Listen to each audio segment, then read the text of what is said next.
കൃപാസനം പ്രത്യക്ഷീകരണ മധ്യസ്ഥ പ്രാർത്ഥന നമുക്ക് ഏറ്റുചൊല്ലി പ്രാർത്ഥിക്കാം. അമ്മേ പരിശുദ്ധ അമ്മേ, അമ്മേ പരിശുദ്ധ അമ്മേ, ദൈവമാതാവേ, ദൈവമാതാവേ, കൃപാസനത്തിലൂടെ ഞങ്ങൾക്കും ഞങ്ങളുടെ ദേശത്തിനും അമ്മ മാധ്യസ്ഥം തേടി തന്ന എല്ലാ അനുഗ്രഹങ്ങൾക്കും കൃപകൾക്കും ഞങ്ങളിപ്പോൾ ഹൃദയം നിറഞ്ഞ നന്ദി പറയുന്നു. സ്തുതിച്ചു പ്രാർത്ഥിക്കാം. നാളിതുവരെ ഞങ്ങൾക്ക് ലഭിച്ച എല്ലാ കൃപകൾക്കും നന്ദി പറയുന്നു.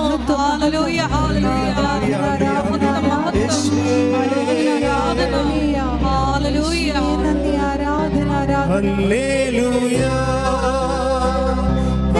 ഹല്ലേലൂയ, ഹല്ലേലൂയ, ആമേൻ. ഹല്ലേലൂയ, ഹല്ലേലൂയ, ഹല്ലേലൂയ, ആമേൻ.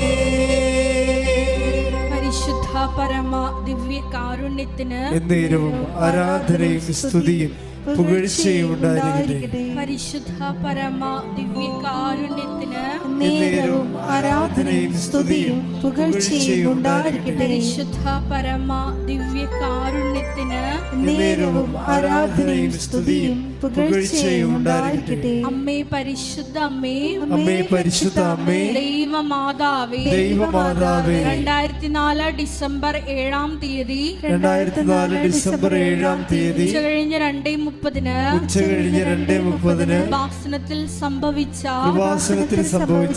അമ്മയുടെ പ്രത്യക്ഷപ്പെടലിനെ കുറിച്ച് തിരുസഭയ്ക്ക് സമർപ്പിച്ചിരിക്കുന്ന പഠനരേഖകളുടെ മേൽ വസ്തുനിഷ്ഠവും ദൈവശാസ്ത്ര വിധി പ്രകാരമുള്ളതുമായ അന്വേഷണ പഠനങ്ങൾ നടത്തി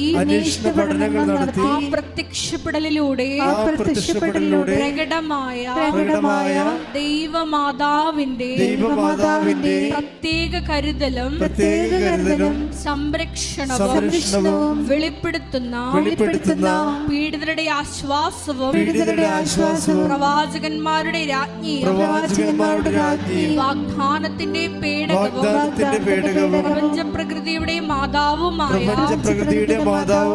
പരിശുദ്ധ അമ്മയുടെ ഭക്തി തിരുസഭയിൽ കൂടുതൽ പ്രചരിച്ച് ജീവിതത്തിന്റെ ദുരിത ദുരന്ത അവസ്ഥകളിൽ അകപ്പെട്ട് കഴിയുന്ന അനേകായിരം മക്കൾക്ക് ദൈവത്തിന്റെ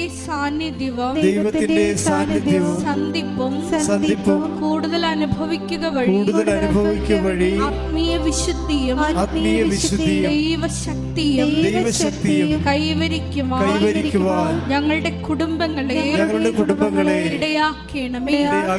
സ്തുതിച്ച് പ്രാർത്ഥിക്കാം. ഹല്ലേലൂയ, ഹല്ലേലൂയ, മഹത്വം, ആരാധന, ഹല്ലേലൂയ, യേശുവേ നന്ദി, യേശുവേ ആരാധന, ഹല്ലേലൂയ, മഹത്വം, ഹല്ലേലൂയ, ഹല്ലേലൂയ, ഹല്ലേലൂയ, ഹല്ലേലൂയ, ഹല്ലേലൂയ, ആമേൻ. ഹല്ലേലൂയ, ഹല്ലേലൂയ, ഹല്ലേലൂയ, ആമേൻ. പരിശുദ്ധ പരമ ദിവ്യ കാരുണ്യത്തിന് ആരാധനയും സ്തുതിയും പുകഴ്ചയും ഉണ്ടായിരിക്കട്ടെ. പരിശുദ്ധ പരമ ദിവ്യ കാരുണ്യത്തിന് ആരാധനയും സ്തുതിയും പുകഴ്ചയും ഉണ്ടായിരിക്കട്ടെ. പരിശുദ്ധ പരമ ദിവ്യ കാരുണ്യത്തിന് ആരാധനയും സ്തുതിയും പുകഴ്ചയും ഉണ്ടായിരിക്കട്ടെ. അമ്മേ പരിശുദ്ധ അമ്മേ, അമ്മേ പരിശുദ്ധ അമ്മേ, ഭൂസ്വർലോകങ്ങളുടെ രാജ്ഞിയായ അങ്ങേയ്ക്ക് ഭൗമ സംരക്ഷണത്തിനായി പ്രപഞ്ചപ്രകൃതിയെ തന്നെ തിരുസഭ പ്രതിഷ്ഠിക്കുവാൻ ഈ പ്രത്യക്ഷീകരണം വഴി ഇടയാക്കണമേ. പരിശുദ്ധ അമ്മേ, ജപമാല മാതാവേ, സകല കൃപാസനം പ്രാർത്ഥനകളോടും ചേർത്ത് ഞങ്ങളിപ്പോൾ പ്രാർത്ഥിക്കുന്ന ഈ സമൂഹത്തിന്റെ പ്രത്യേക നിയോഗങ്ങളും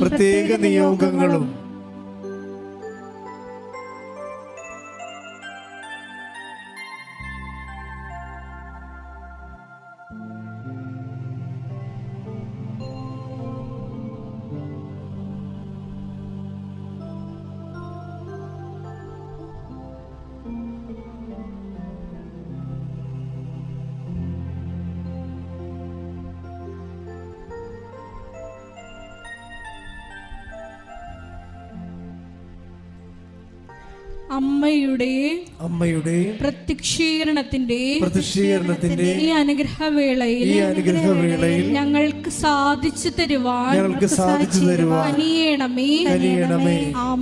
ആമേൻ. സ്തുതിച്ചു പ്രാർത്ഥിക്കാം. ഹല്ലേലൂയ, മഹത്വം,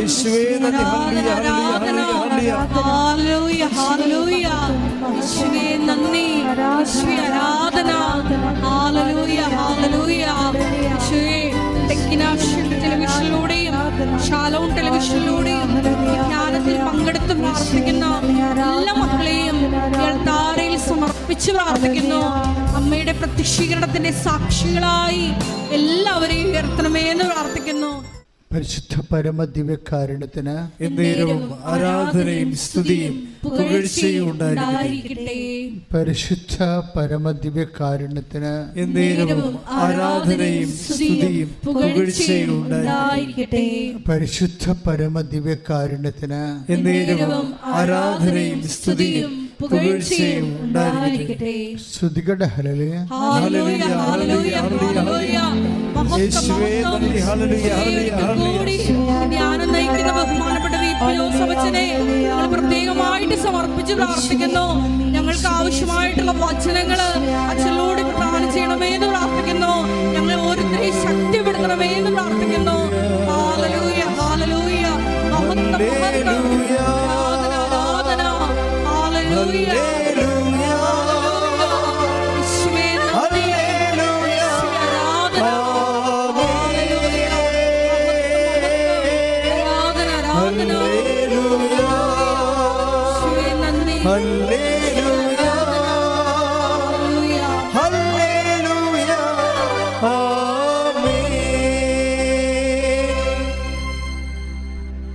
എൻ്റെ പ്രിയപ്പെട്ടവരെ, നമ്മൾ ഉടമ്പടിയുടെ വചന ധ്യാനങ്ങൾ ഇതൊരു വചന പ്രഘോഷണമല്ല, മറിച്ച് വചനത്തിൻ്റെ ഒരു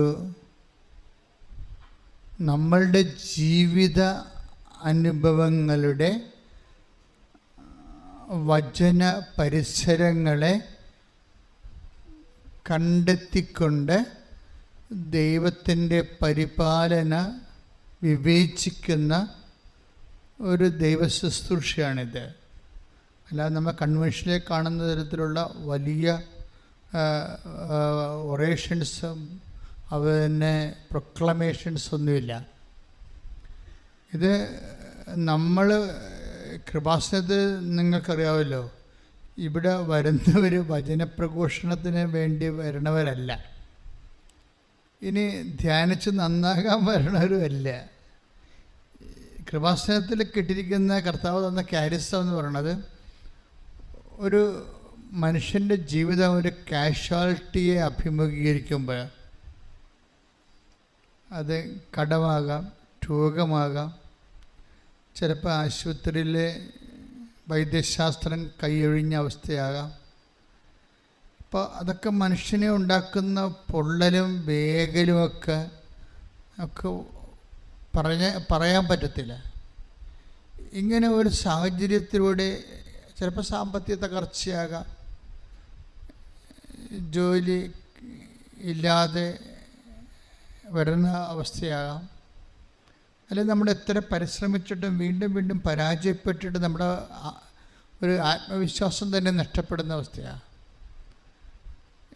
പിന്നെ ജീവിതത്തിൽ കുടുംബത്തിലായാലും ശരി, നമ്മളുടെ ജോലിയും നമുക്ക് സാമ്പത്തികമൊക്കെ ഉണ്ട്, ജോലിയൊക്കെ നന്നായിട്ട് ചെയ്യുന്നുണ്ടെങ്കിൽ ഫാമിലിയിൽ നല്ല തകർച്ച ഉണ്ടെങ്കിൽ നമുക്ക് ആ സന്തോഷം ഫീൽ ചെയ്യാത്ത അവസ്ഥയാണ്. നമുക്ക് പ്രൊഫഷണലി സന്തോഷമുണ്ട്, പക്ഷേ ഫാമിലി നമുക്കത് ഫീൽ ചെയ്യുന്നില്ല. അതുകൊണ്ട് എന്തിനാണ് ഇതൊക്കെ ഇങ്ങനെയൊക്കെ ജീവിക്കണത്, ആർക്ക് വേണ്ടിയാണെന്നൊക്കെ നമുക്ക് തോന്നുപോയി. മക്കളൊക്കെ അവരുടെ തോന്നിവാസം പോലെയൊക്കെ ജീവിക്കണ കാണുമ്പോൾ എന്തിനാണ് ഇത്രയും നമ്മൾ കഷ്ടപ്പെടണം, ഉറക്കം നിൽക്കണത്, വിഷമിച്ച് നടക്കണത്, ഇത്രയും ഞെരുക്കം അനുഭവിക്കണത് ആർക്ക് വേണ്ടിയാണ്? ചിലപ്പോൾ ഭർത്താവിന് ഭാര്യയെക്കുറിച്ച് അങ്ങനെ തോന്നാം, ഭാര്യയ്ക്ക് ഭർത്താവിനെ കുറിച്ച് തോന്നാം, ആർക്ക് വേണ്ടി? അപ്പം നമ്മൾ ചെയ്യണതേ, നമ്മൾ കഷ്ടപ്പെടുകയും വിഷമിക്കുകയും ഞെരുങ്ങുകയും ഇല്ലായ്മയാകുക ചെയ്യുമ്പോഴേ ഈ വീട്ടിലെ കുഞ്ഞു പിള്ളേരുടെ കയ്യാങ്കളിയും അവരുടെ ഇതൊന്നും മനസ്സിലാക്കാത്ത രീതി ചില ആൾക്കാർ മരിച്ചവരുടെ വീട്ടിലിരുന്നുകൊണ്ട് വർത്തമാനം പറഞ്ഞ് ചിരിക്കാൻ കണ്ടിട്ടില്ലേ? അല്ല, നമ്മൾ ചില മരിപ്പ് വീട്ടിലേക്ക്, എല്ലാ വീട്ടിലാണ്, ചില മരിപ്പ് വീട്ടിലൊക്കെ ചെന്ന് കഴിഞ്ഞല്ലേ ശവത്തിൻ്റെ വഴിയിൽ അങ്ങനെ കിടക്കും, മറ്റുള്ളവരൊക്കെ അവിടെ ഇരുന്നൊക്കെ വർത്തമാനം പറഞ്ഞു. ഞാൻ പല വീട്ടിൽ കണ്ടിട്ടുണ്ട്. കഴിഞ്ഞ ആഴ്ചയിലൊരു മരിപ്പിന് പോയ, അപ്പോൾ ഈ ശവവുമായിട്ടൊരു ബന്ധമില്ല അവിടെ, അവിടെ ഇരുന്ന് വർത്തമാനം പറയുന്ന ആൾക്കാർക്ക് ഈ മരിച്ച ആളുമായിട്ടൊരു ബന്ധമില്ല. ഇത് മരിക്കണമെന്ന് നിർബന്ധമില്ല, ജീവിച്ചിരിക്കെ തന്നെ നമ്മളൊരു ശവം പോലെ കണ്ടിട്ട് മറ്റുള്ളവർക്ക് ഒരു ബന്ധം തോന്നത്തില്ല. നമ്മളിങ്ങനെ വിഷമിച്ച് നടക്കണം എന്നല്ലാതെ നമ്മുടെ വിഷമം ആർക്ക് വേണ്ടി നമ്മൾ വിഷമിക്കുന്നു എന്നൊക്കെ ഓർക്കുമ്പോഴേ ഈ എന്തിനാണ് നമ്മൾ ജീവിക്കണത് എന്നൊക്കെ തോന്നും. ഇത് ഓരോരുത്തർക്കും ഓരോ തരം അനുഭവങ്ങളാണ്. ഞാൻ പറയണത്, നമ്മളെല്ലാവരും ഇങ്ങനെ മനുഷ്യരാൽ തോൽപ്പിക്കപ്പെടണമെന്നുള്ളൊരു അഭിപ്രായമാണ് എനിക്കുള്ളത്. ഒരു 10-21 ലക്ഷത്തോളം മനുഷ്യരെ കൗൺസിൽ ചെയ്യുമ്പോൾ എനിക്ക് തോന്നിയിരിക്കുന്നത് 2-3 കാര്യങ്ങൾ എനിക്ക് തോന്നിയിട്ടുണ്ട്. ഒരിക്കലും ഒരു ഭാര്യ മനസ്സ് നിറഞ്ഞ് ഒരു ഭർത്താവിനെ സ്നേഹിക്കരുതെന്ന് എനിക്ക് തോന്നിയിട്ടുണ്ട്. ഒരിക്കലും ഒരു ഭർത്താവ് അയാൾക്ക് പറ്റുന്ന മുഴുവനും സ്നേഹത്താൽ ഒരു വൈഫിനെ സ്നേഹിക്കരുതെന്ന് എനിക്ക് തോന്നിയിട്ടുണ്ട്. അതുപോലെ തന്നെ മക്കളായാലും ശരി, മതിമറന്ന അപ്പന്മാരെ മാതാമാരെ സ്നേഹിക്കരുതെന്ന് എനിക്ക് തോന്നിയിട്ടുണ്ട്. 2 കാരണങ്ങൾ അങ്ങനെ തോന്നാൻ കാരണം. ഒന്ന്, നിങ്ങളുടെ ഈ മാനുഷിക സ്നേഹം കൂടുന്നതനുസരിച്ച് കൊണ്ട് ദൈവത്തിൻ്റെ സ്പേസ് കുറഞ്ഞു വരും. അതാണ് ഒരു കാരണം. ദൈവത്തിന് അവിടെ പ്രത്യേകിച്ച് റോളൊന്നും ഇല്ലാതെ വരും. നിങ്ങൾക്ക് വെൻ യു ആർ കണ്ടൻറ്റഡ്, ആ സ്പേസ് ചുരുങ്ങിപ്പോകുന്നു. രണ്ടാമത്തത്, ഇപ്പോൾ നിങ്ങൾക്ക് പൊരിഞ്ഞ തീവ്രമായ പ്രണയമാണ് ഭാര്യ ഭർത്താക്കന്മാർക്കെങ്കിൽ പിരിയാൻ പാടായിരിക്കും. അവസാന കാലങ്ങളിലെ പിരിയാൻ പാടായിരിക്കും. ഞാനൊരിക്കലൊരു ആളും മരിച്ച്, എൻ്റെ ഒരു പഴയ സഹപ്രവർത്തനായിരുന്നു. അപ്പോൾ അദ്ദേഹത്തിന് മരിപ്പിൽ ഞാൻ അപ്പോൾ ഇടവകയിലൂടെ മാറിപ്പോയിട്ട് കുറേ വർഷങ്ങളായി. എന്നാലും ഞാൻ ഇരുന്ന കാലത്ത് ഒത്തിരി സഹായിച്ച ആളാണ്. അപ്പം ഞാൻ വളരെ പെട്ടെന്ന് എല്ലാ വർക്കെല്ലാം കൂട്ടിയിട്ട് ഞാൻ ഇടവക ആ മരിപ്പ് വീട്ടിലോട്ട് ചെന്നപ്പോഴുണ്ട് അവിടെ 2 ശവപ്പെട്ടി കിടക്കുന്നു. 2 ശവപ്പെട്ടിലും ആളുണ്ട്. ഞാൻ തന്നെ വല്ലാണ്ടായിപ്പോയി.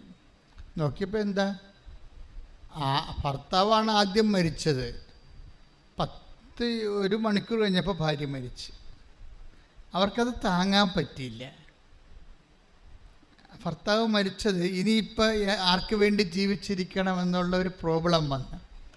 അപ്പോൾ പിന്നെ ഉടനെ ഹൃദയം ഓട്ടോമാറ്റിക്കായിട്ട് അതിൻ്റെ ഇടിപ്പൊക്കെ നിർത്തി. അങ്ങനെ ഒരു അവസ്ഥ സുവിശേഷപരമായിട്ട് നിലനിൽക്കുന്നതല്ല. ദാറ്റ് മീൻസ് നമുക്ക് ഭർത്താവിനോ ഭാര്യയ്ക്കോ വേണ്ടി അല്ലല്ലോ നമ്മൾ ജീവിക്കേണ്ടത്. ബേസിക്കായിട്ട് അതൊക്കെ നമ്മുടെ ജീവിതത്തിൽ ദൈവം തന്നതല്ലേ. ഏതെങ്കിലും ഒരു കാലത്ത് വന്ന് ചേർന്ന ആൾക്കാരാണ്. അവർ വന്ന് ചേർന്ന പോലെ തന്നെ അവർ പോകും ഏതെങ്കിലും സമയത്ത്. അവശേഷിക്കുന്നത് ആരാണ്? നമ്മളും ദൈവവും തമ്മിലാണ്. അപ്പം ദൈവത്തിന് സ്പേസ് ഇല്ലാത്ത ഒരു പ്രണയം, അത് ബന്ധം, സ്നേഹമൊക്കെ ഞാനത് പ്രൊമോട്ട് ചെയ്യത്തില്ല. അവിടെ ദൈവത്തിന് സ്പേസ് ഇല്ലല്ലോ. കാര്യത്തിന് നമ്മൾ ഈ മരണം പോലെ സ്നേഹിച്ചപ്പോൾ സുഭാഷ് നമ്മുടെ ഇതില്ലേ സോങ് ഓഫ് ദി സോങ്സിൽ 8-ാം അധ്യായത്തിലെ ഉത്തമഗീതത്തിൽ പറഞ്ഞ സ്നേഹം മരണത്തെപ്പോലെ ശക്തമാണ്. അപ്പോൾ മരണത്തെപ്പോലെ ശക്തമായ സ്നേഹത്തിൽ പലപ്പോഴും ദൈവത്തിനൊരു സ്പേസ് ഉണ്ടാകത്തില്ല. അതുകൊണ്ട് ഇത് മനസ്സിലാക്കിയിട്ട് മനുഷ്യനെ അങ്ങനെയുള്ളൊരു എല്ലാം മറന്ന് സ്നേഹിക്കാനുള്ള ചാൻസ് ഉണ്ടെന്ന് മനസ്സിലാക്കിയിട്ട് ദൈവം അത് എന്താ വെച്ചാൽ ഇപ്പം നമ്മൾ മരണം പോലെ തീവ്രമായൊരു സ്നേഹം ആണ് നിൻ്റെ ജീവിത പങ്കാളിയുടെ മക്കളോട് നിനക്കുള്ളതെന്ന് വിചാരിച്ചോ. അപ്പോൾ സ്വാഭാവികമായിട്ട് അവർക്ക് എന്തെങ്കിലും സംഭവിക്കുകയോ അവർ നഷ്ടപ്പെടുകയോ ഒക്കെ ചെയ്തു കഴിഞ്ഞാൽ നീ പിന്നെ ഭ്രാന്തന്മാരെ പോലെ നടക്കും. ഭ്രാന്തന്മാരെല്ലാം ജീവിതത്തിലെല്ലാം തകർന്നു വന്ന് പറഞ്ഞ് നടക്കും. ഞാനൊരിടവക ചെന്നപ്പോൾ എല്ലാ ദിവസവും ഒരു 6 മണിയാകുമ്പോൾ ഒരു മനുഷ്യൻ കറുത്ത കോട്ടും കറുത്ത പാൻസും ഇട്ടുകൊണ്ട് ചെമിത്തേരി വരും. അപ്പം അന്ന് ഞാൻ ബ്രദറാണ്, ഞാൻ സ്ഥലമൊന്നും പറയില്ല. അപ്പോൾ അത് അറിയുന്നൊരു ഇടവകയിലായിരുന്നു. അപ്പോൾ ആൾക്കാർക്ക് മനസ്സിലായി ഇന്ന ആളാണ് ഉദ്ദേശിക്കണമെന്ന്. അപ്പോൾ കറുത്ത കോട്ടും കറുത്ത പാൻസും ഇട്ടുകൊണ്ട് ഈ മനുഷ്യൻ 6 മണിക്ക് വരും. എന്നിട്ടൊരു കുഴിമാടത്തെ മലന്ന് കിടക്കും. എന്നിട്ട് 9 മണിയാകുമ്പോൾ നിലയം വിളിച്ച് വീട്ടിൽ പോകും. അയ്യോ, ആ ജീവിതകാലം മുഴുവനും അയാൾ അങ്ങനെ ചെയ്തു. അയാളുടെ വൈഫ് പെട്ടെന്ന് മരിച്ചു. അതാണ് സംഭവം. വൈഫിൻ്റെ കുഴിമാടത്തെ ആണ് ഈ മനുഷ്യൻ എല്ലാ ദിവസവും 6 മണിക്ക് വരുന്നത്. അപ്പം ഞാൻ എൻ്റെ കണ്ണുകൊണ്ട് നേരെ കണ്ട കാര്യങ്ങളാണ്. അപ്പം അന്ന് ഞാൻ മനസ്സിലാക്കി ഇത് ഒരാൾ പോയാൽ അടുത്ത ആൾ പിന്നെ ലൈഫ് ഭ്രാന്തായി പോകുമ്പോൾ ജീവിതം തന്നെ മീനിങ്ലെസ് ആയി പോകും. അത് നിങ്ങളെ ഈ എല്ലാത്തിനേക്കാളുപരി ആ മനുഷ്യനെ സ്നേഹിച്ചിട്ടാണ്. അപ്പം മനുഷ്യന് ഇങ്ങനെ ഒരു ചാഞ്ചല്യം ഉണ്ട്, ഒരു ചായ്വുണ്ടെന്ന് മനസ്സിലാക്കിയിട്ടാണ് ദൈവം കൽപ്പന തന്നിരിക്കുന്നത്. അതാ കൽപ്പനകളുടെ ഒരു പോക്കതാണ്. എല്ലാത്തിനേക്കാളുപരി ദൈവത്തെ സ്നേഹിക്കുക, നിന്നെപ്പോലെ തന്നെ നിൻ്റെ അയൽക്കാരനെയും സ്നേഹിക്കുക. അപ്പോഴേ നമ്മളെപ്പോഴും ശ്രദ്ധിക്കേണ്ട കാര്യമാണ്, ഇങ്ങനെയുള്ള ഒരു അപകട മേഖലയിൽ പെട്ടവരെ നിങ്ങളെ അനുദപിക്കണം വേണ്ടത്. ഇപ്പോൾ ഭാര്യ മരിച്ചു, ഭർത്താവ് മരിച്ചു, മക്കൾ നിങ്ങളെ സ്നേഹിക്കണില്ല, അതുകൊണ്ട് നിങ്ങൾക്ക് ജീവിതമില്ല. ഇപ്പം മക്കൾ സ്നേഹിക്കണില്ല എന്ന് പറഞ്ഞാൽ, ഇപ്പം മൂത്തവൻ കല്യാണം കഴിച്ചു, അല്ലെങ്കിൽ ഒരു മകനാണ്, അവൻ കല്യാണം കഴിച്ചു, അവനിപ്പോൾ അവൻ്റെ വൈഫിൻ്റെ കാര്യങ്ങളും വൈഫിനോട് ചോദിക്കുകയും അന്വേഷിക്കുകയൊക്കെ ചെയ്യുന്നതെന്ന് പറയുമ്പോൾ തന്നെ അവൻ്റെ അമ്മ പ്രാന്തിയെപ്പോലെ വൈഫിനെ കൊന്നാലും കുഴപ്പമില്ല, ആങ്ങളെ ചത്താലും കുഴപ്പമില്ല, നാത്തുവിൻ്റെ കണ്ണീര് കണ്ടാൽ മതി എന്നൊക്കെ പറഞ്ഞുള്ള നിലപാടിൽ ജീവിക്കുന്നത്. നിങ്ങളീ ഉടമ്പടി എടുത്തിട്ട് ചില ആൾക്കാർക്ക് ഏശണില്ലെന്ന് പറയാൻ കാരണം ഇതൊരു പ്രശ്നമാണ്. കാരണം നിങ്ങളെ സുവിശേഷവിഹിതമായിട്ട് സുവിശേഷം സ്വീകരിച്ചിട്ടില്ല. സുവിശേഷം സ്വീകരിക്കാതെ സുവിശേഷത്തിൻ്റെ അരുവിയെ ഉൾക്കൊള്ളാതെ നിങ്ങൾ ലോകത്തിൽ തൽക്കാലത്തേക്കൊരു ഫസ്റ്റ് എയ്ഡിന് വേണ്ടി വന്നിട്ടുള്ള ആൾക്കാരുണ്ട്. ഫസ്റ്റ് എയ്ഡിൽ ദൈവത്തിന് അത്ര താല്പര്യമില്ല. ചുമ്മാ ഡെറ്റോളൊക്കെ തേച്ച് ആവരണം ഒഴുക്കി അങ്ങനെ നിങ്ങളെ പാക്കപ്പ് ചെയ്യുന്നതിൽ ദൈവത്തിന് പണ്ട് താല്പര്യമില്ല, ഫസ്റ്റ് എയ്ഡിന്. അപ്പോൾ ഉടമ്പടി ഒരു ഫസ്റ്റ് എയ്ഡായിട്ട് എടുക്കരുത്. മറിച്ച് ഉടമ്പടിയിലോട്ട് വരുമ്പോൾ പേഴ്സൺ റിലേഷൻഷിപ്പ് നമ്മൾ പൂർണ്ണമായി ദൈവത്തിലേക്ക് വരികയാണ്. പിന്നെ ദൈവമാണ് റീസെറ്റ് ചെയ്യണത്. ഇപ്പം ഞാനൊരു കാര്യം നിങ്ങൾ ചോദിക്കട്ടെ, നിങ്ങൾ പതുക്കെ, ഞാൻ പറഞ്ഞില്ലേ, ഇത് ആദ്യമേ ഞാൻ പറഞ്ഞായിരുന്നു, ഇത് വലിയൊരു ഒറേഷൻസ് പ്രഘോഷണമായിട്ട് എടുക്കരുത്. നമ്മൾ കടന്നു പോകുന്ന കാലാവസ്ഥകളെ സുവിശേഷ വിഹിതമായി അതിൻ്റെ വചന പരിസരം നോക്കിയിട്ട് സ്യൂട്ടബിളാക്കി എടുക്കുകയാണ് നമ്മൾ ചെയ്യണത്. വളരെ ശാസ്ത്രീയമായിട്ട് അത് സ്യൂട്ടബിളാക്കി. ഉടമ്പടിയുടെ ഒരു ബയോളജി അതാണ് ഉടമ്പടിയുടെ. ഇപ്പോൾ ഉദാഹരണത്തിന് ചിലപ്പോൾ ദൈവം തന്നെ കാലാവസ്ഥ, ഇപ്പം നമുക്കൊരു കുഴപ്പമില്ലാണ്ടിരിക്കുകയാണ്, ജോലിയുണ്ട്, വീടുണ്ട്, വിവാഹമുണ്ട്, മക്കളുണ്ട്, ഭാര്യയുണ്ട്, കുഞ്ഞുങ്ങളുണ്ട്, നല്ല ആഹാരം കിട്ടുന്നുണ്ട്, ബന്ധുക്കളുണ്ട്, നമ്മൾ പോകുന്നുണ്ട്, അഴിയന്തത്തിൽ പങ്കെടുക്കുന്നു. നമ്മൾ അവിടെയൊക്കെ ചെല്ലുമ്പോൾ അവർ ഹീറോയാണ് എന്നൊക്കെ വിചാരിച്ചോ? നിങ്ങൾക്ക് വലിയ കുഴപ്പമൊന്നുമില്ല. You are not troubled. അപ്പം നിങ്ങളുടെ ലൈഫ് ഇങ്ങനെ വളരെ കൂളായിട്ട് അങ്ങോട്ട് പോകുമ്പോൾ പിന്നെ ട്രബിൾ ഉണ്ടാക്കുന്നത് ആരാണ്? ഞാൻ കണ്ടിട്ട് ഇന്ന് വരെ കണ്ടിട്ടുള്ള ഏറ്റവും നല്ല ട്രബിൾ മേക്കർ ദൈവമാണ്.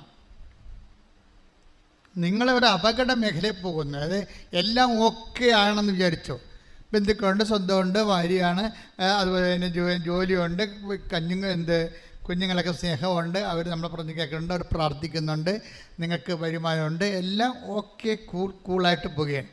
പക്ഷേ ദൈവം പറയും കാര്യം നിങ്ങൾക്ക് ഒരു കുറവുണ്ടെന്ന് പറഞ്ഞില്ലേ?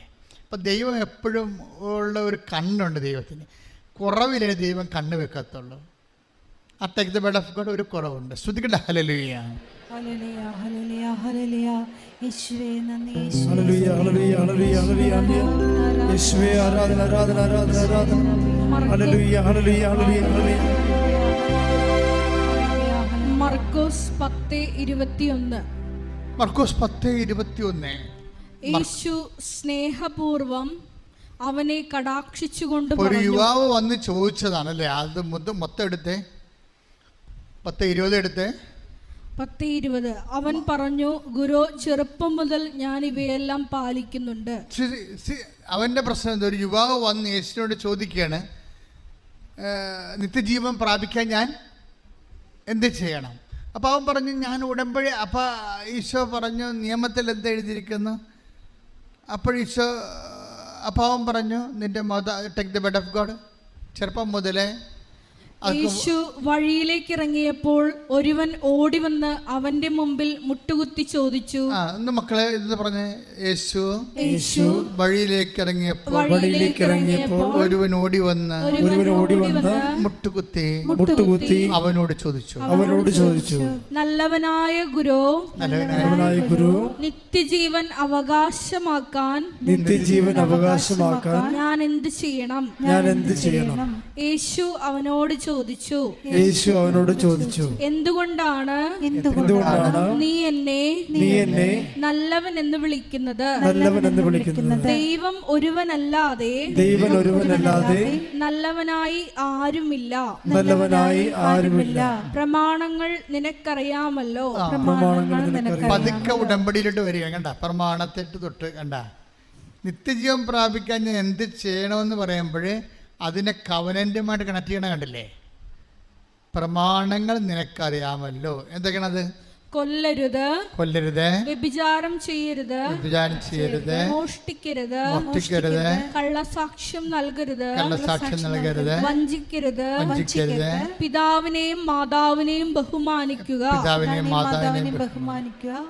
അവൻ പറഞ്ഞു, ഗുരു, ചെറുപ്പം മുതൽ ഞാൻ ഇവയെല്ലാം പാലിക്കുന്നുണ്ട്. അവനൊരു ഉടമ്പടി ജീവിതമാണ്. പ്രമാണങ്ങൾ അനുസരിച്ച് ജീവിക്കുന്ന എന്താണ്? ഒരു ഉടമ്പടി, ദൈവമായിട്ട് ചെയ്ത ഉടമ്പടി ജീവിതമാണ്. അപ്പോഴവൻ പറയുന്നു, ഞാനൊരു ഉടമ്പടി ജീവിതമാണ് കാഴ്ചവെക്കുന്നത്. നമ്മളും പലരും ഉടമ്പടി എടുത്തതല്ലേ, പുതുക്കിയതല്ലേ. അപ്പം അവൻ പറഞ്ഞത് എന്താണ്? ഞാൻ ചെറുപ്പം മുതൽ ഇതൊക്കെ പാലിക്കുന്നുണ്ട്. ഞാൻ ഒരു ഉടമ്പടി ജീവിതമാണ് ജീവിക്കുന്നത്. ഓക്കെ. അപ്പോഴെന്താ പറഞ്ഞു? യേശു സ്നേഹപൂർവം അവനെ കടാക്ഷിച്ചുകൊണ്ട് പറഞ്ഞു. ഉടമ്പടി ജീവിതം ജീവിച്ച കർത്താവിന് നിങ്ങളോട് സ്നേഹം ഉണ്ടാവുന്ന ഉറപ്പല്ലേ? സ്നേഹപൂർവ്വമാണല്ല. ചിലപ്പോഴത്തൊക്കെ ഈശോ കോപത്തോടെ വീക്ഷിച്ചെന്ന് പറയും അല്ലെ. കൈ സൂക്ഷിച്ച് പോയവനെ സുഖപ്പെടുന്ന സമയത്ത് സാപത്തിൽ ഇത് ചെയ്യരുത്, വേറെ ദിവസം വേണമെങ്കിൽ എന്നാ വേണമെങ്കിൽ ചെയ്തോളാൻ വേണ്ടി സാപത്ത് അധികാരി, സിനഗോഗ് അധികാരി പറയുമ്പോഴേ യേശു അവനെ കോപത്തോടെ വീക്ഷിച്ചെന്നാണ് പറയണത്. പക്ഷെ ഇവിടെ അങ്ങനെയല്ല. കവനൻ്റ് ചെയ്ത് ജീവിക്കുന്ന, ഉടമ്പടി ചെയ്ത് ജീവിക്കുന്നവനെ പുതുക്കിയവനോടും ഉടമ്പടി എടുത്തവനോടും യേശു സ്നേഹത്തോടെ, അത് നിങ്ങൾക്കും എനിക്കും ഉള്ള ഒരു മോട്ടമാണ്. എന്താണ്? ഒന്ന് വായിച്ചത്. യേശു സ്നേഹപൂർവം അവനെ കടാക്ഷിച്ചുകൊണ്ട് പറഞ്ഞു, നിനക്ക് ഒരു കുറവുണ്ട്. ഇതാണ് പ്രോബ്ലം. ഇപ്പം കവനൻ്റൽ ലൈഫാണെങ്കിലും ദൈവം നോക്കണത് എന്താണ്? അടുത്ത കുറവ് എന്താണ്? ഇതാണ് പ്രശ്നം. നമ്മൾ we are leading a covenantal sincere life, but Jesus is looking for another fault. ഇനി വേറെ എന്തെങ്കിലും കുറവുണ്ടോ? മനസ്സിലായില്ലേ? ഓരോ ആൾക്കാരും ഉടമ്പടി പുതുക്കുമ്പോൾ കുറവുകൾ ഇതുപോലെ നോക്കിക്കൊണ്ടേയിരിക്കണം. ആസ് യൂഷ്വൽ നമ്മൾ ഉടമ്പടി പുതുക്കുമ്പോൾ ഞങ്ങൾ ഒരു ചാർട്ട് നിങ്ങൾക്ക് തന്നിട്ടുണ്ട്. എന്താണ് തന്നിരിക്കുന്നത്? Clap your hands and sing the love. 45-ാം സങ്കീർത്തനത്തിലെ clap, Christian life assessment paper. ഈ അസസ്മെൻ്റ് അനുസരിച്ചുകൊണ്ട് നമുക്ക് സ്വാഭാവികമായിട്ട് ഒരു നോർമൽ അസസ്മെൻറ്റ് നടക്കുന്നുണ്ട്. പലരും അതനുസരിച്ച് തന്നെയാണ് ജീവിക്കുന്നത്. പക്ഷേ ഇങ്ങനെ അസസ്മെൻറ്റ് നമ്മളുടെ 10% അസസ്മെൻറ്റ് കറക്റ്റാണെന്ന് പറഞ്ഞ് നിങ്ങൾക്ക് അറിയാമല്ലോ, ആ അസസ്മെൻറ്റിൽ തന്നെ ഒരു 65% മാർക്ക് കൂടുതൽ, 70 മാർക്ക് കൂടുതൽ ആർക്കും കിട്ടണില്ല. 70 മാർക്കിൽ കൂടുതൽ അസസ്മെൻറ്റിന് കിട്ടണില്ല. നിങ്ങൾ നോക്കിയാൽ മതി. അപ്പോൾ 70 മാർക്ക് കിട്ടുന്നവർ, ഞങ്ങളെ സംബന്ധിച്ചിടത്തോളം ഞങ്ങളുടെ സ്റ്റാൻഡേർഡ് ഓഫ് റെഫറൻസിൽ നിങ്ങൾ 90 മാർക്കുണ്ട്. പക്ഷേ we are not giving it.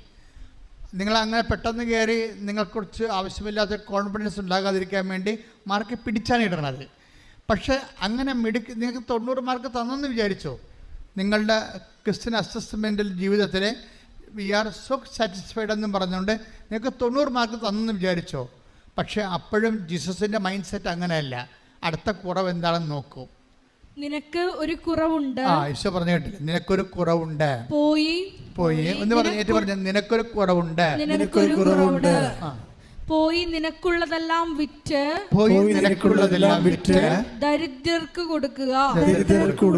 അപ്പോൾ സ്വർഗത്തിൽ നിനക്ക് നിക്ഷേപമുണ്ടാകും. പിന്നെ വന്ന് ഈ കുറവെന്ന് പറയണത് സ്വർഗത്തിലെ നിക്ഷേപം കണ്ടുകൊണ്ട് വേണം. ഒരു പരിധി കഴിഞ്ഞാൽ പിന്നീട് സ്വർഗത്തിലെ നിക്ഷേപം കണ്ടുകൊണ്ട് വേണം നമ്മൾ നമ്മുടെ മൂവ്മെൻറ്റ് ചെയ്യാൻ. സ്വർഗത്തിൽ നിനക്ക് നിക്ഷേപം ഉണ്ടാകും. അടുത്ത വായിച്ചേ. പിന്നെ വന്ന് എന്നെ അനുഗമിക്കുക. ഇത് ബേസിക്കായിട്ട് നമുക്കറിയാം. സുവിശേഷം ഈ പൂച്ചയെ പിടിച്ച് എങ്ങനെ എറിഞ്ഞാലും 4 കാലേ വന്ന് ലാൻഡാവും അല്ലേ? അതുപോലെ ഉടമ്പടിയുടെ എല്ലാത്തിനും അൾട്ടിമേറ്റ് എയിം എന്താണ്? ദൈവത്തെ അനുഗമിക്കുകയാണ്. ഇപ്പം അവൻ പറയണ പോലെ ചെയ്യുന്നതല്ലേ ഇതിൻ്റെ മെക്കാനിസം അതല്ലേ ഉള്ളൂ. നിങ്ങളൊന്ന് ശ്രദ്ധിച്ചു നോക്കിയേ. 2000 കൊല്ലമായി സഭ ഇവിടെ പുലരുന്നത്. അവൻ പറയണ പോലെ ചെയ്യാൻ വേണ്ടിയുള്ള വചനങ്ങൾ എത്രയോ കോടാനുകോടി പള്ളികളിൽ ആയിരക്കണക്കിന് കൊല്ലങ്ങൾ വായിച്ചെങ്കിലും നമ്മളോടാണ് അതിൻ്റെ അകത്ത് രഹസ്യം പറഞ്ഞത്. എന്താണ്? അവൻ പറഞ്ഞതുപോലെ ചെയ്യണത് വെള്ളം കോരി ഒഴിക്കണ ഏർപ്പാടല്ല, ക്രിസ്തു പറയണ പോലെ ജീവിക്കുന്നതാണെന്നുള്ളത് അമ്മ മാതാവിൻ്റെ മധ്യസ്ഥയിലാണ് നമുക്ക് കിട്ടി. അങ്ങനെയാണ് ഉടമ്പടി ആയിപ്പോയത്. അത് നമ്മളെല്ലാവരും ചെയ്യണത് എന്താണ്? അവൻ പറഞ്ഞതുപോലെയാണ് ചെയ്യുന്നത്. കേരള സഭ ഇങ്ങനൊരു പുതിയ ഒരു മൂവ്മെൻ്റ് വന്നപ്പോൾ എന്തുകൊണ്ടാണ് ഒരു മെത്രാമാച്ചന്മാർ പോലും ഇതിനോട് ഒരു നിരസം പോലും ഒരു പുതിയ പ്രാർത്ഥനയോട് ഒരു സംശയം പോലും കാണിക്കാൻ? എന്താണ്? സഭ തന്നെ ഇവിടെ നിലനിൽക്കുന്നതിൻ്റെ ഉദ്ദേശം എന്താണ്? അവൻ പറയണ പോലെ ജനത്തെ കൊണ്ട് ചെയ്യിക്കാനാണ്. അവിടെ അതിൻ്റെ അകത്ത് വേറെ ഒരു മിസ്റ്റേക്കും ഇല്ല സംഭവം. പിന്നെ ഞങ്ങൾ അവനെ ചെയ്യിക്കുന്ന രീതികൾ സ്വാഭാവികമായിട്ടും വ്യത്യസ്തമാണ്. ചെയ്യിക്കുന്ന രീതികളിൽ ഉപയോഗിച്ചിരിക്കുന്ന മെത്തേഡുകൾ വ്യത്യാസമാണ്. മെത്തേഡ് പക്ഷേ ഇറ്റ് ഈസ് ബിബ്ലിക്കൽ, പക്കാ ബിബ്ലിക്കലാണ്. ഇപ്പോൾ ഉപ്പായാലും അതുപോലെ തന്നെ തിരിയായാലും ഇപ്പം even the green colour. Isaiah എടുത്ത മോളെ, ഐസയല്ല, ഹെബ്രായർ 9:4 എടുത്ത് ശ്രുതികടെ. ഹല്ലേലൂയ ഹല്ലേലൂയ ഹല്ലേലൂയ ഹല്ലേലൂയ യേശുവേ നന്ദി. ഹല്ലേലൂയ ഹല്ലേലൂയ ഹല്ലേലൂയ ഹല്ലേലൂയ ഹല്ലേലൂയ ഹല്ലേലൂയ യേശുവേ ആരാധന ആരാധന ആരാധന. അതിൽ സ്വർണം കൊണ്ടുള്ള ധൂപപീഠവും എല്ലാ വശവും പൊന്നു പൊതിഞ്ഞ വാഗ്ദാന പേടകവും ഉണ്ടായിരുന്നു. വാഗ്ദാന പേടകത്തെ കുറിച്ച് പറയുന്ന ഹെബ്രായർ 9:4 അതിൽ സ്വർണം കൊണ്ടുള്ള ധൂപപീഠവും അതിൽ സ്വർണം കൊണ്ടുള്ള ധൂപപീഠവും എല്ലാ വശവും പൊന്നു പൊതിഞ്ഞ വാഗ്ദാന പേടകവും ഉണ്ടായിരുന്നു. മന്ന വെച്ചിരുന്ന സ്വർണ്ണ കലശവും അഹറോന്റെ തളിർത്ത വടിയും. വാഗ്ദാന പേടകത്തിൽ ആദ്യത്തെ വാഗ്ദാന പേടകത്തിൽ എന്താ ഉണ്ടായിരുന്നത്? മന്ന കലശം അല്ലേ? കലശം പാത്രം. അത് മന്ന വെച്ചിരുന്ന കലശം. മന്ന എന്ന് പറഞ്ഞാൽ എന്താണ്? ഭക്ഷണം മാർഗമില്ലാതെ വന്നൊരു കാലത്ത് കർത്താവ് നിങ്ങൾക്കറിയാത്തപ്പം എനിക്കുണ്ടെന്ന് പറഞ്ഞില്ലേ? അറിയാത്തപ്പം എന്ന് പറയും. അറിയാത്തപ്പം എന്ന് പറയുമ്പോൾ അപ്പത്തിനൊരു സ്വഭാവമുണ്ട്. ഇപ്പം നമ്മൾക്ക് ദൈവം നമുക്ക് തരുമ്പോൾ അത് നമുക്ക് മുൻ പരിചയം ഉണ്ടാകണം നിർബന്ധമില്ല. അപ്പം നീ പറയാം എങ്ങനെ ജീവിക്കുക? എനിക്ക് 2 കുഞ്ഞുങ്ങളുണ്ടല്ലോ, ഞാനാണൊരു ജോലിക്കാരുള്ളത്, എനിക്ക് തൈറോയിഡും ഷുഗറുമാണ്, എനിക്ക് വേലെടുക്കാൻ പറ്റണില്ല, പകുതി ആകുമ്പോൾ കഥക്കുന്ന ഞാൻ ഈ പ്രൈവറ്റ് ഫേമിൽ ജോലി എടുത്തിട്ട് അവിടെ അട്ടുത്തുപ്പം കൊണ്ട് കുഞ്ഞുങ്ങളെ എങ്ങനെ വളർത്തും എന്ന് ചോദിച്ചാൽ ന്യായമായ ചോദ്യമാണത്. അത് നിനക്കറിയുന്ന അപ്പമാണ്. പക്ഷേ ഉടമ്പടി അറിയാത്തപ്പം നിനക്ക് തരും. കർത്താവ് പറഞ്ഞില്ലേ അറിയാത്തപ്പം. ഇപ്പോൾ അപ്പത്തിനെ കുറിച്ച് പറയുന്ന സമയത്ത് അറിയാത്തപ്പത്തെക്കുറിച്ച് എടുത്ത് take the word of God. അറിയാത്തപ്പം, നിങ്ങൾ അറിയാത്ത അപ്പം എനിക്കുണ്ട്. 6:34 ശ്രുതികട ഹല്ലേലൂയ. ആരാധിച്ചിടാ താഴുവണങ്ങിടാ ആശ്രയിച്ചിടാ ദിവ്യകാരുണ്യത്തെ.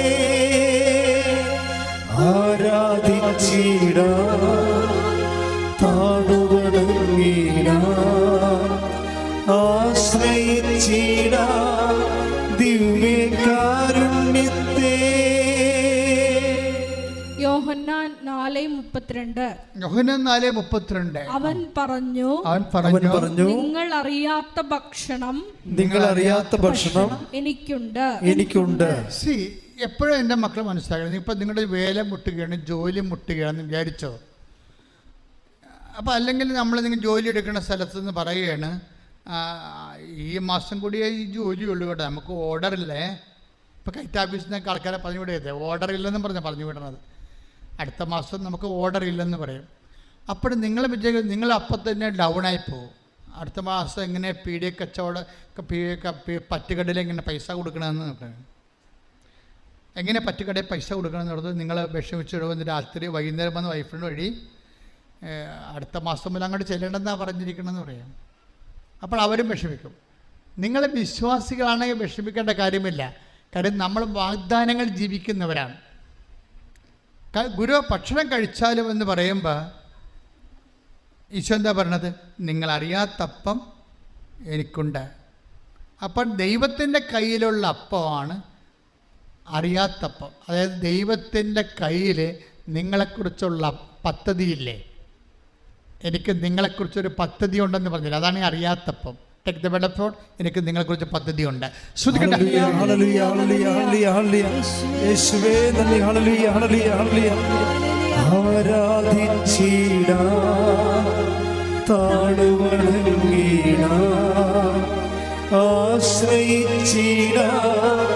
ദിവ്യകാരുണ്യത്തെ ആരാധിച്ചിടാ താടുവണങ്ങിടാ ആശ്രയിച്ചിടാ ദിവ്യകാരുണ്യത്തെ. ജെറമ്യ 29:11. ജെറമ്യ 29:11. കർത്താവ് അരുൾ ചെയ്യുന്നു നിങ്ങളെക്കുറിച്ചുള്ള പദ്ധതി എന്റെ മനസ്സിലുണ്ട്. ഒന്ന് കൈയടിച്ച് ഹല്ലേലൂയ ഹല്ലേലൂയ ഹല്ലേലൂയ. ആരാധിച്ചിടാ താടുവണങ്ങിടാ ആശ്രയിച്ചിടാ ദിവ്യകാരുണ്യത്തെ. ആരാധിച്ചിടാ താടുവണങ്ങിടാ ആശ്രയിച്ചിടാ ദിവ്യകാരുണ്യത്തെ. പരമദിവ്യകാരുണ്യത്തിന് എന്നേരവും ആരാധനയും സ്തുതിയും പുകഴ്ചയും ഉണ്ടായിരിക്കട്ടെ. അപ്പോൾ എന്ത് സംഭവം എന്ന് വെച്ചാൽ ഈശോ പറഞ്ഞു, നിങ്ങൾക്കറിയാത്തപ്പം എനിക്കുണ്ട് എന്ന് പറഞ്ഞു, അല്ലേ? ഈ അറിയാത്തപ്പം തന്നെയായിരുന്നു ആകാശത്തിലെ മന്ന. ആകാശത്തിലെ മന്ന എന്ന് പറഞ്ഞ പിതാക്കന്മാർ ഭക്ഷിച്ചില്ലേ? Take the bed of food, ആകാശത്തിലെ മന്ന. ശ്രദ്ധിക്കട്ടെ. ഹല്ലേലൂയ, ഹല്ലേലൂയ, ഹല്ലേലൂയ. യേശുവേ നന്ദി. ഹല്ലേലൂയ, ഹല്ലേലൂയ, ഹല്ലേലൂയ. യേശുവേ ആരാധന, ആരാധന, ആരാധന, ആരാധന, ആരാധന. ഹല്ലേലൂയ, ഹല്ലേലൂയ, ഹല്ലേലൂയ. ദിവ്യകാരുണ്യത്തിൻ മുൻപിൽ മാറാത്ത ദുഃഖങ്ങളില്ല. ദിവ്യകാരുണ്യത്തിൻ മുൻപിൽ തീരാത്ത ദുരിതങ്ങളില്ല. ദിവ്യകാരുണ്യത്തിൻ മുൻപിൽ ഉണങ്ങാത്ത മുറിവുകളില്ല. ദിവ്യകാരുണ്യത്തിൻ മുൻപിൽ തോരാത്ത കണ്ണുനീരില്ല. ആരാധിച്ചിടാം, താഴ്വണങ്ങിടാം, ആശ്രയിച്ചിടാം ദിവ്യകാരുണ്യത്തെ. പരിശുദ്ധ പരമദിവ്യകാരുണ്യത്തിന് എന്നേരവും ആരാധനയും സ്തുതിയും പുകഴ്ചയും ഉണ്ടായിരിക്കട്ടെ.